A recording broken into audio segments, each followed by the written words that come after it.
చాలా మటుకు మనము చర్చించే విషయాలు మీకు అందరికీ తెలిసిందే. అయితే అనేక కోణాలు ఉన్నాయి. మనం అనుకుంటున్న వర్షాకాలం సన్నద్ధతకు సంబంధించి, అందులో హైదరాబాద్ నగరంలో ఉండే పరిస్థితుల గురించి. అయితే ఏనాడు గూడా ఇప్పుడు మన తెలంగాణ ఏర్పడి దాదాపు 12 ఏళ్ళు అయిపోయింది. 12 ఏళ్ళు అంతకుముందు హైదరాబాద్ అభివృద్ధి ఏదైతే గత 35 ఏళ్ల కాలంలో అభివృద్ధి ఉందో, ఎప్పుడు గూడా వర్షాకాలం సన్నద్ధత అని అనుకునే ఏదైతే జీహెచ్ఎంసీ సమావేశాలు ఉంటాయో, వాటిలో కేవలం 2, 3 అంశాలకు సంబంధించి మాత్రమే ఎంతో కొంత సమీక్ష జరుగుతుంది. అది ఈ మధ్య అయితే అసలే లేదు. ఇప్పుడు ఆ మున్సిపల్ శాఖ మంత్రి ముఖ్యమంత్రే గనక ఆయన ఈ మధ్య ఒక వారమో 4, 5 రోజుల క్రితం ఒక సమీక్ష చేసి అందరినీ మీరు క్షేత్రస్థాయిలోనే ఉండాలి. జూన్ 9 నాడు పడిన వర్షానికి సౌత్ వెస్ట్ హైదరాబాద్లో అంటే కోకాపేట్, మన మాదాపూర్ ఆ ప్రాంతంలో నీటి రోడ్ల మీద నీళ్ళు వచ్చినాయి, ట్రాఫిక్ జామ్ అయింది. మీరేం చేస్తున్నారు, మీరు క్షేత్రస్థాయిలో ఉండాలని తిడితే తెల్లారి డీజీపీ స్థాయి అధికారులందరూ పోయి చూశారు. కాకపోతే గమ్మత్తుగా ఏంటంటే వాళ్ళకి ఏం చేయాలో తెలియదు. నేను నేను ట్విట్టర్లో జక్కా వెంకటరెడ్డి అని ఆయన ఒక ఫోటో పెట్టిండు. ఆ ఫోటోలో వీళ్ళు డీజీపీ ఇంకా ఇతర ఉన్నతాధికారులు అందరూ ఒక జాలి చూస్తున్నారు. మ్యాన్ హోల్ మీద ఆ జాలి ఎట్లుంది ఏంది అని చూస్తున్నారు. అంటే ఎవరు ఏ పని చేయాలా ఎంత చేయాలి అని ఒక అస్పష్టత ఉన్నది అనేది అది మనకు కనపడుతుంది దాంతో. వాళ్ళు వచ్చి ఆ మ్యాన్ హోల్ ఉందా లేదా అది చూడాల్సిన అవసరం లేదు. కానీ ఎట్లా సన్నద్ధత ఎట్లా అనేది అధికారుల స్థాయిలో కూడా కన్ఫ్యూజన్ ఉంది. అసలు వాళ్ళకి తెలుస్తలేదు కూడా ఏం చేయాలని. నేను దాని మీద ఒక స్పందన ఇస్తే నేను ఇదే అడిగిన ఆ ట్విట్టర్లో, వీళ్ళందరూ క్షేత్రస్థాయిలో ఉండి ఏం చేస్తారు అని ప్రశ్నిస్తే దాన్ని సివి ఆనంద్ గారు లైక్ చేశారు. అంటే పోలీసు వాళ్ళు, పోలీస్ డిపార్ట్మెంట్ రోడ్ల మీద ఉండాల్సిందే. అంటే ఉండి ఏం చేస్తారు పోలీస్ డిపార్ట్మెంట్? సమస్య ఎక్కడి నుంచి వస్తుంది, ఆ సమస్యను పరిష్కరించాల్సిన డిపార్ట్మెంట్ ఎవరు? పోలీసు అక్కడ అప్పటికప్పుడు ఉండి ఏం చేస్తారు? ట్రాఫిక్ని అటు ఇటు మళ్లించడం తప్పితే అంతకంటే ఎక్కువ. అంటే ఇవన్నీ ఎందుకు చెప్తున్నా అంటే, మున్సిపల్ స్థాయిలో మున్సిపల్ శాఖలో పనిచేస్తున్న ఇంజనీర్లకు కానీ అధికారులకు కానీ ఏమి చేయాలా, సమస్య ఏంది, ఎట్లా పరిష్కరించాలా, మూల కారణాలు ఏంది అని నిరంతరం చేయాల్సిన పని చేయకుండా అప్పటికప్పుడు సమస్య వస్తే అక్కడ హడావిడిగా వచ్చి క్షేత్రస్థాయి సందర్శన చేసి ఫోటోలు తీసుకొని ఏదో చేస్తున్నట్టు చేసి బయటపడుతుంది. అంటే ఇక మళ్ళా ఆ సమస్య దానంతట అదే పోతుంది, సమస్య తీర్చేశామని చెప్తాం. నాకు మీకు గుర్తుండటం దాదాపు 2012, 13 ప్రాంతంలో జిహెచ్ఎంసీలోనే అప్పుడు మనకి ఈ వరదలు మొట్టమొదట హైదరాబాద్లో వరదలు ఇప్పుడు న్యూ నార్మల్ అయిపోయింది. మీకు ఈ పదం గుర్తుండుంటుంది. కరోనా టైంలో అంటే మన కొత్తగా సాధారణీకరణ అయిపోయింది అన్నట్టు. చాలామంది ఇప్పటికీ అసలు వరదలు హైదరాబాద్ రావడం ఏంది అనే దశ నుంచి వరదలు వస్తూనే ఉంటాయి, అది వరద పెద్ద సమస్య కాదనే స్థాయికి వచ్చేసి దాన్నే న్యూ నార్మల్ అంటారు. ఈ న్యూ నార్మల్ అంటే ఏంది, వరదలు వస్తాయి అయితే ఏంది ఏం చేయాలి అనే దశలో అధికారులు కూడా ఉన్నారు. అయితే ఇక్కడ 2012, 13 ఆ ప్రాంతంలోనే అప్పుడు కొంత వరదలు వచ్చి ఏదో అక్కడక్కడ సమస్య వస్తే మీకు అప్పుడు ఒక సంఖ్య చెప్పిండు అప్పటి కమిషనర్ గారు. మేము 2500 పాయింట్స్ గుర్తించాము, ఎక్కడ వరద వస్తుంది మాకు అవగాహన ఉంది. మేము ఆ 2500 పాయింట్స్ని దగ్గర మేము టీమ్స్ని పెడతాము, ఆ టీమ్స్ ఉండి ఈ సమస్యను పరిష్కరిస్తారు. అంటే ఆ వర్షం పడితే ఆ వర్షం పడిన చోట నీళ్లు నిలిస్తే ఆ నీళ్లు నిలిచిన చోట వచ్చే సమస్యను మేము పరిష్కరిస్తాము అని చెప్పారు అప్పుడు. ఇప్పటికి కూడా అదే ఆలోచన. కానీ చాలా చోట్ల ఇప్పుడు మనం ఇంకొక సాధారణీకరణ ఇందాక అన్నట్టు న్యూ నార్మల్ అంటే ఏంటంటే న్యూయార్క్లో కూడా వరదలు వస్తున్నాయి, ప్యారిస్లో వరదలు వస్తున్నాయి. మనం న్యూయార్క్ లెక్క అనుకున్నాం కాబట్టి మనకు కూడా వరదలు వస్తున్నాయి. సమస్య ఏంది అనే టైప్లో అట్లా కూడా మాట్లాడుతున్నారు రాజకీయ నాయకులు.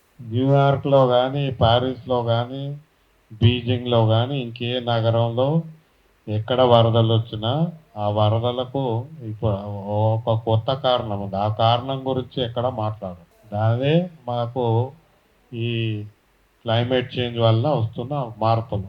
అయితే ఇక్కడ మనము చేసిన చేయని ఆ విధ్వంసకర అభివృద్ధి ఏదైతే ఉందో ఆ అభివృద్ధి మీద ఈ క్లైమేట్ చేంజ్ వల్ల వచ్చే సమస్యలు దాన్ని మనకు ఇంకా ఇంకా ఆ సమస్యలను పెంచుతున్నాయి.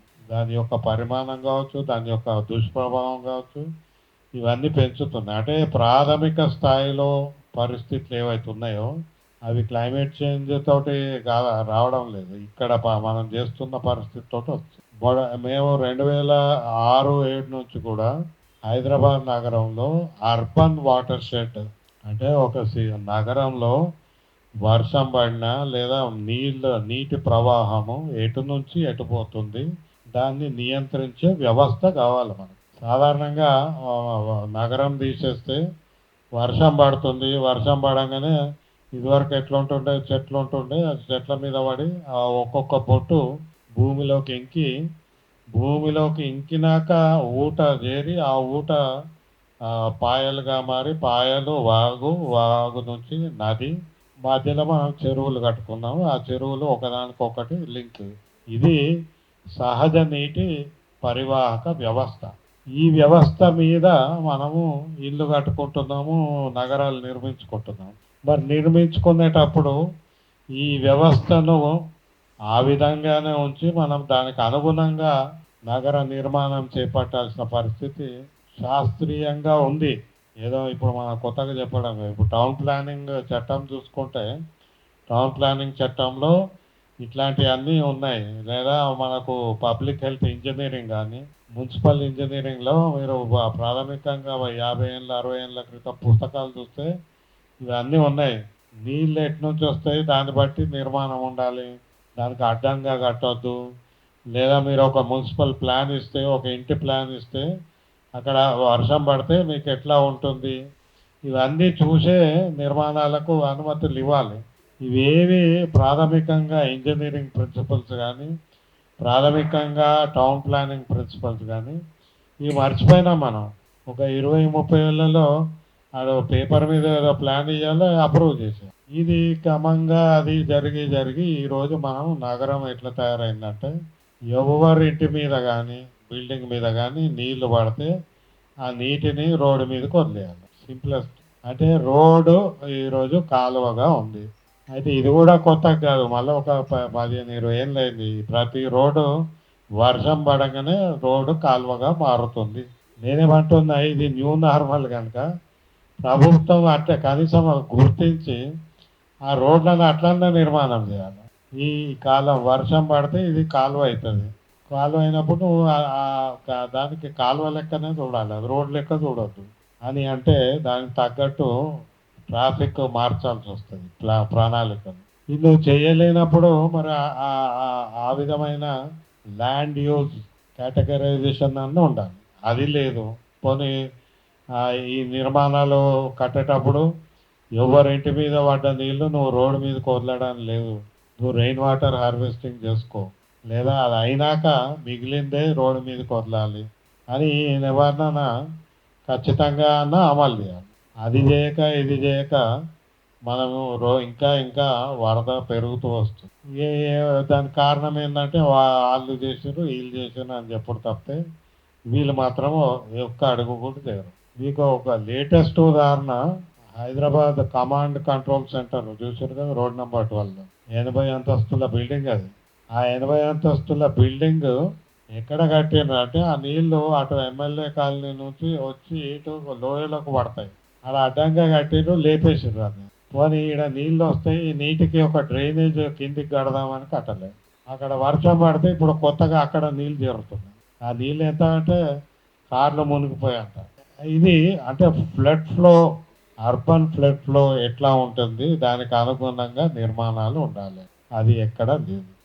ఇది ప్రధాన రహదారుల్లోనే ఇట్లా పరిస్థితి ఉంటే ఇక కాలనీలలో ఇళ్లలో ఎంత దుర్మార్గంగా ఉందో మనం అర్థం చేసుకోవాలి. సో ఇది ఆ మొత్తంగా 3 విషయాలు మనం అర్థం చేసుకోవాలి. ఒకటేమో ఇప్పుడు సరే ఇది 20-30 ఏళ్ళ నుంచి జరిగిన పరిస్థితి.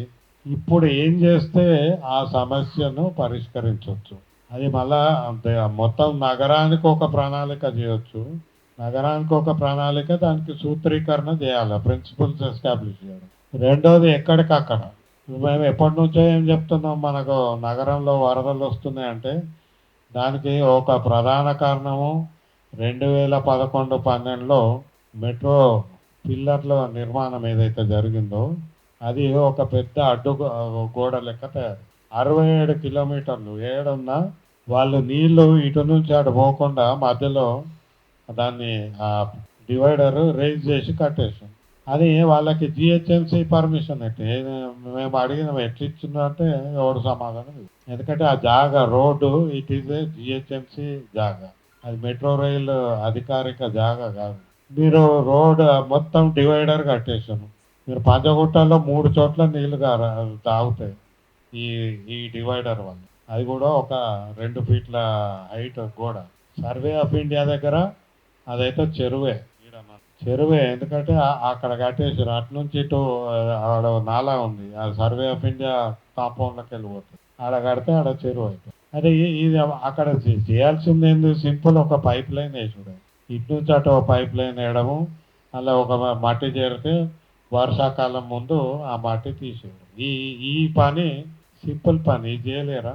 కానీ ఇట్లాంటి మొత్తం 67 కిలోమీటర్లలో ఏది మెట్రో పిల్లర్ 2599 పిల్లర్లు ఏడాడు ఉన్నాయో అంతటా కూడా ఈ పరిస్థితి చేసి. అలా మన హైదరాబాద్ సమస్య ఏంటంటే ఎగుడు దిగుడు ఉంటుంది మనకు. ఆ ఎగుడు దిగుడులో ఆ లోతున్న దగ్గర మనం సరైన డ్రైనేజ్ సిస్టమ్ లేకుంటే అక్కడ నీళ్లు నిలిస్తే ట్రాఫిక్ జాము, కార్లు పాడైతే, వెహికల్స్ పాడైతే, ప్రయాణం చేయలేరు, అన్ని రకాల సమస్యలు పెరుగుతాయి.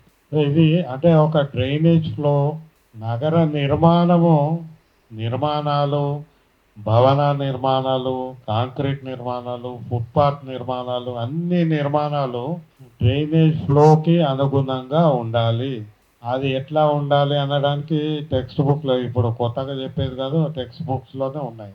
చేయొచ్చు కానీ చేయట్లేదు. ఈ రెండోది అర్బన్ ఫ్లడ్ ప్యాటర్న్. ఎందుకంటే ఇది ఇప్పుడు క్లైమేట్ చేంజ్ నేపథ్యంలో మనకు అర్బన్ హీట్ ఐలాండ్ అంటే నగరాల్లోనే వర్షాలు పడుతున్నాయి. మీరు గమనించారో లేదో, గత 10-15 ఏళ్ళుగా మొదట ముంబైలో పడింది 93 సెంటీమీటర్లు, తర్వాత చెన్నైలో 3 సంవత్సరాలు వరుసగా పడి వాళ్ళు మునిగారు, బెంగళూరులో అయింది, ఢిల్లీలో అయితే నిరంతరం అవుతూనే ఉంటుంది, హైదరాబాద్లో మనం ఇక గత 7-8 ఏళ్ళుగా చూస్తున్నాం. ఇది ఎందుకు అంటే ఇక్కడ వర్షం పడుతుంది, ఆ వర్షం పడిన వర్షానికి ఎక్కడ ఆపే దాన్ని స్లో చేసే వ్యవస్థ లేదు. వర్షాన్ని ఎప్పుడైనా స్లో చేయాలి. స్లో చేసే వ్యవస్థ సహజంగా చెట్లు ఉంటాయి, గడ్డి ఉంటుంది, దానివల్ల స్లో అవుతుంది. మీరు ఎక్కడికక్కడ కాంక్రీట్ నిర్మాణం చేస్తే ఆగేదే లేదు. నీళ్ళు పడిన వెంటనే ఆ చుక్కలు వరద స్టార్ట్ అయిపోతుంది.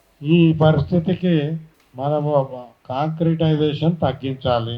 లేదు ఇప్పుడు జపాన్లో కానీ కొన్ని చోట్ల వాళ్ళు పర్ఫొరేటెడ్ రోడ్స్ కడతారు. ఎక్కడైతే నీళ్ళు వస్తాయో అక్కడ అచ్చం కాంక్రీట్ కాకుండా దానికి చిన్న చిన్న హోల్స్ పెట్టి ఆ నీళ్ళు వచ్చినాయి వీలైనంత మేరకు ఇంకేటట్టు. కానీ దానికి ముందు చేయాల్సింది ఏంటి, స్లో చేయాలి. నీళ్ళు స్లో కావాలి, కానీ స్లో కాకుండా కాంక్రీట్ మీద పడితే స్పీడ్ పెరుగుతుంది. అందుకే ఆ వరదలు మనం చూసినాం కదా, ఓల్డ్ సిటీలో కానీ ఎంత స్పీడ్, అది కార్లు మనుషులు ఎంత కొట్టుకుపోతారు. ఆ కైనెటిక్ ఎనర్జీ మారిపోయి అది పొటెన్షియల్ ఎనర్జీ మారితే ఇక ఎవరు ఆపలేరు.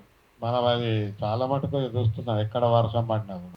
ఈ స్పీడ్ తగ్గించాలి. ఈ స్పీడ్ తగ్గించాలంటే ఎట్లా అంటే ఎక్కడికక్కడ ప్రతి బిల్డింగ్, ఏ బిల్డింగ్ అయినా కానీ ఆ బిల్డింగ్లో రెయిన్ వాటర్ హార్వెస్టింగ్ చేయొచ్చు, చేసే ప్రక్రియ పెట్టాలి, తీసుకోవాలని. అప్పుడు మనం ఆ వాల్యూమ్ని తగ్గించగలుగుతాం. ఇప్పుడు ఈ క్లైమేట్ చేంజ్, ఈ ఉష్ణోగ్రత పెరిగిన నేపథ్యంలో మన గంట లోపలనే ఒక 3 నెలల వర్షము పడుతుంది, 3 రోజుల వర్షము అర్ధ గంటలో పడుతుంది. అంటే ప్రెసిపిటేషన్ చాలా ఎక్కువ ఉంది. ఇక్కడనేమో మనము ఆ భూమి ఉపరితలం మీద ఏదైతే జాగ్రఫీ ఉందో అది మొత్తం మనం మార్చేస్తాం. దానివల్ల మనకు ప్రమాదము సృష్టించుకుంటున్నాము. మనమే చేసుకున్నాం అది. అది ప్రకృతి వర్షాన్ని తిడతారు అందరూ, వర్షం కాదు, మనం చేసినాము, మనం చేసుకున్నాం. మనకు బుద్ధి లేదు, మనం సైన్స్ అంటాం, సైన్స్ లేదు, ఇంజనీరింగ్ లేదు, ఏం లేదు.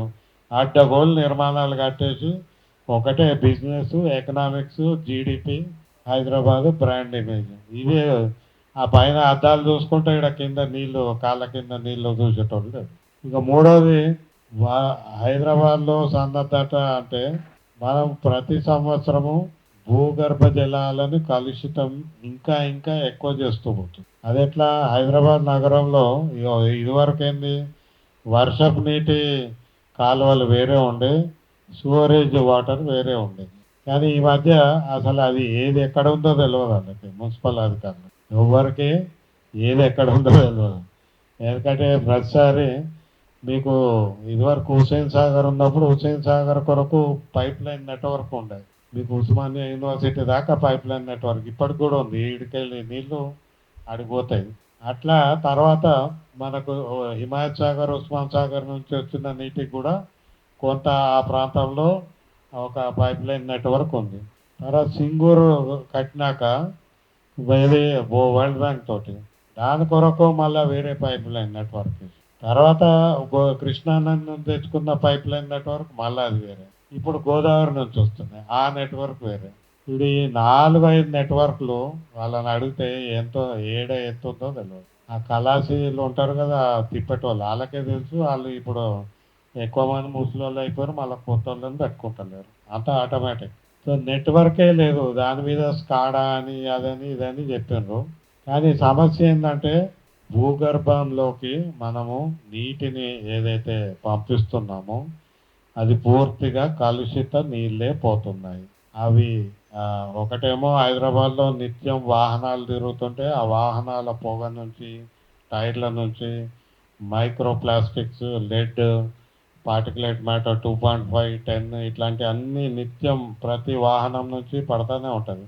మీకు రోడ్డు మీద అందుకే వర్షం పడంగానే రోడ్డు మీద పారే నీళ్లు నల్లగా అయిపోతుంది. అవి మోరి నీళ్లు కలవక ముందు నల్లగా అవుతాయి, మళ్ళీ మోరి నీళ్లు కలిసినాక ఇంకా నల్లగా అవుతాయి. ఎందుకంటే రోడ్డు మీద చాలా మటుకు కలుషిత పదార్థాలు చాలా పడి ఉంటాయి ఎప్పటికప్పుడు. దీంతో నీళ్లు కలుషితమైపోయి ఈ నీళ్ళన్నీ కూడా చెరువుల్లోకి చేరి చెరువుల ద్వారా మళ్ళీ భూగర్భ జలాలు కలుషితం.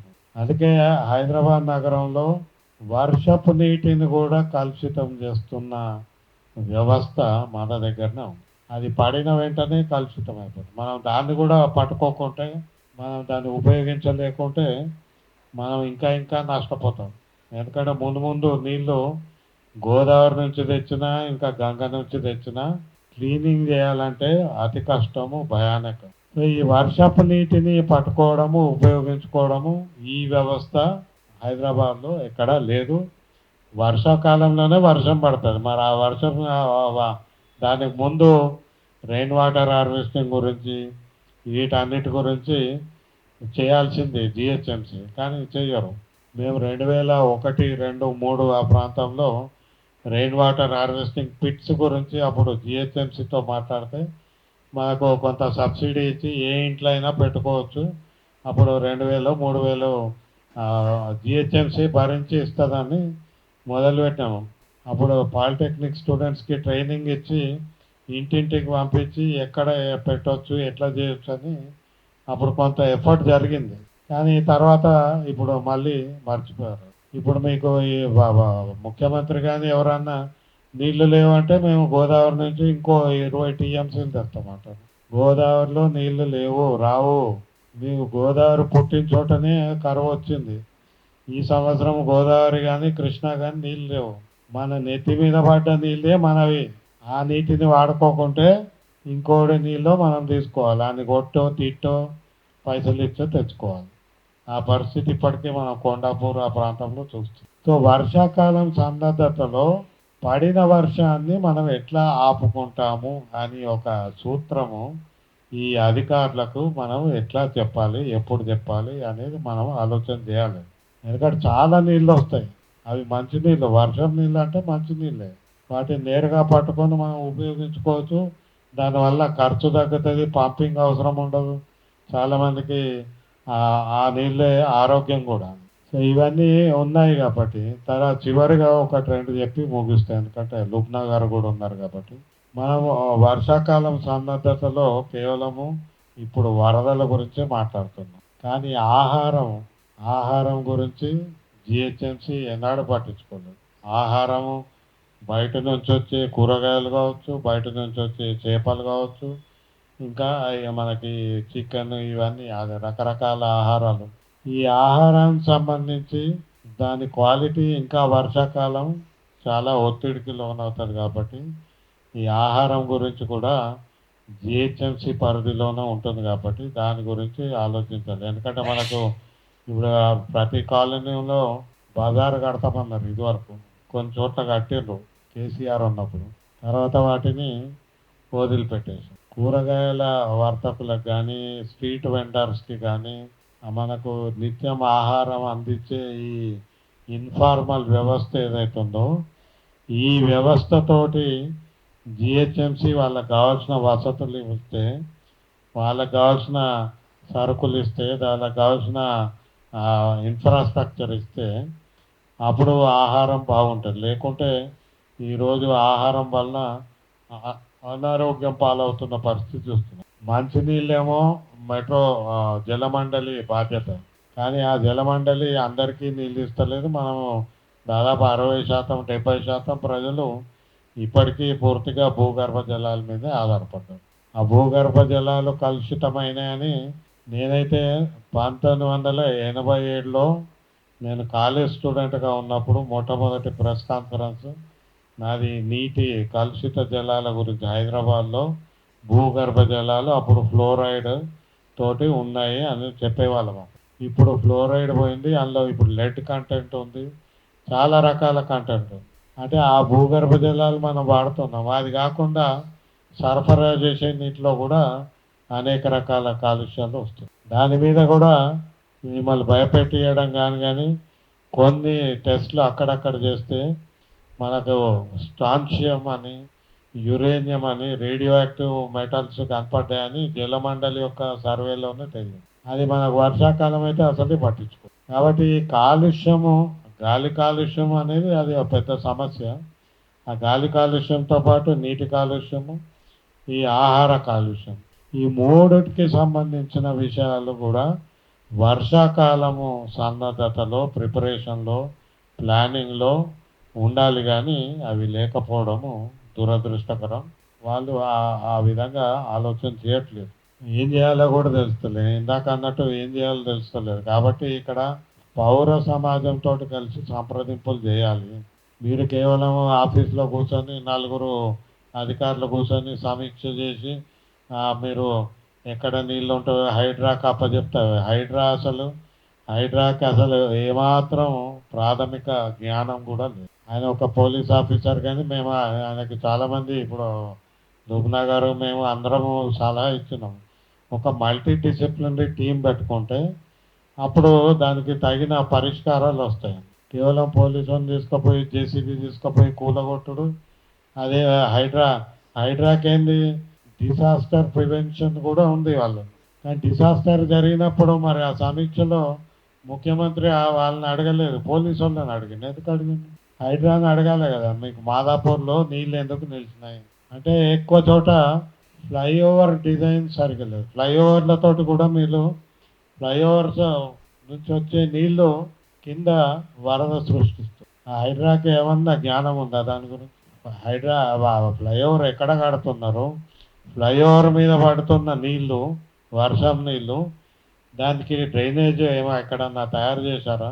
మీరు చాలా చోట్ల చూడొచ్చు. ఆ నీళ్లు పడడం వల్ల అక్కడ పక్కన రోడ్లలో వాహనాలు కదలలేని పరిస్థితి, లేదా అక్కడ వరద వస్తుంది. సో ఫ్లైఓవర్స్, మన హైదరాబాద్ మెట్రో రైల్ యొక్క రోడ్ డివైడర్, ఇవన్నీ కూడా అధికారులు అనాలోచితంగా చేసిన చర్యల వల్లనే వరదలు వస్తున్నాయి. కానీ మనకేమో ఇస్తారు, హైడ్రా పేరు మీద ఎంక్రోచ్మెంట్ అయింది కాదు, ఎంక్రోచ్మెంట్ తోటి కొన్ని అవుతున్నాయి. కానీ ఇది కూడా ప్రధాన సమస్యనే. అధికారంలో ప్లానింగ్ లేకుండా, అధికార అలసత్వం వల్ల జరుగుతున్న ఈ వరద వల్ల నష్టాలు మనము అది ఇంకొకటి అధ్యయనాలు చేయాలి. ఇప్పుడు చాలా మటుకు నేను ఇదే చివరి అంశం మాట్లాడి వదిలిపెడతాను. మనకి ఇప్పుడు ప్రతి ఏటా ప్రతి ప్రాంతంలో వరదలు వస్తున్నాయి. వరదల వల్ల ఇళ్లలోకి నీళ్ళు వచ్చి ఆ బియ్యం బస్తాలు తడిచిపోవడము, అవన్నీ అంటే ఇళ్లలో వస్తువులన్నీ పాడైపోతాయి. ఫైర్ యాక్సిడెంట్లను కనీసం కాలిపోతే కనపడవు. ఇదేమో వస్తువు ఉంటుంది కానీ అది దాన్ని ఉపయోగించలేని పరిస్థితి ఈ వరద వల్ల. అలా ఈ మురికి నీటి వరద, కేవలం మంచినీటి వరద అంటే అది వేరు. మళ్ళీ ఇవన్నీ మురికి నీటి వరద మనం బేగంపేటలో చూసినాం కదా. ఒక 3 అంతస్తుల ఇంట్లో 3వ ఫ్లోర్ దాకా పోయింది. కేవలం అక్కడ ఉన్న గోడని హైడ్రా కూల్చినాను.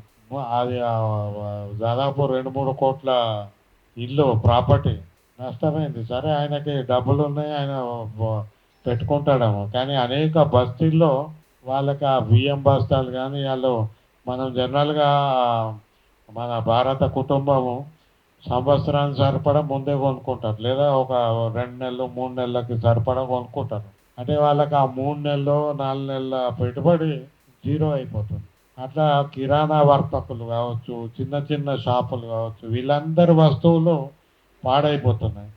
మరి దీనికి అయితే మీరు ఒక ఇన్సూరెన్స్ పథకం అన్నా చేయండి, లేదా ప్రభుత్వము కాంపెన్సేషన్ ఇవ్వాలి.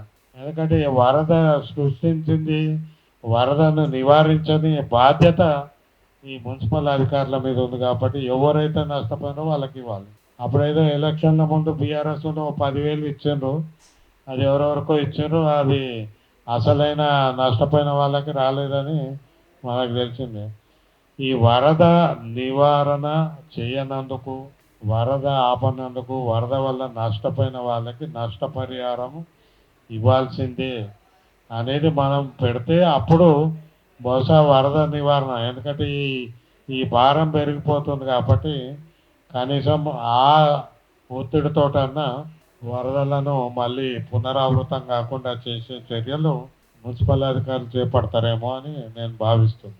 కాబట్టి 4-5 అంశాల మీద ఇటు మన అర్బన్ డెవలప్మెంట్ ఫోరము, తర్వాత మన సిటిజన్స్ ఫోరము, వీళ్ళు ఒక అడ్వకసీ బిల్డప్ చేస్తే, ఒక క్యాంపెయిన్ బిల్డప్ చేస్తే వరద వల్ల నష్టపోయిన వారికి నష్టపరిహారం ఇవ్వడము, తర్వాత బాధ్యులను తేల్చడము, ఎక్కడెక్కడ వరద నిరంతరం ఏర్పడుతుందో గత 10 ఏళ్ళుగా వాటి మీద బాధ్యులను తేల్చి వాళ్ళ మీద చర్యలు తీసుకోవడం, తర్వాత హైడ్రా యొక్క పనితీరు కానీ, హైడ్రా పనిచేస్తున్న తీరు కానీ దాన్ని కూడా ఎండగడితే కానీ మనకు ఈ వర్షాకాలం సన్నద్ధతలో ఒక డిసిప్లిన్ కానీ, ఒక క్రమశిక్షణతో వచ్చే ఆలోచన విధానం వస్తుంది. లేకుంటే సమస్యలు ఇంకా ఇంకా ద్విగుణీకృతమైతే ఇంకా జటిలమవుతాయి. ముందు ముందు పరిష్కారం కూడా తీసుకురాలేని పరిస్థితి ఏర్పడుతుంది.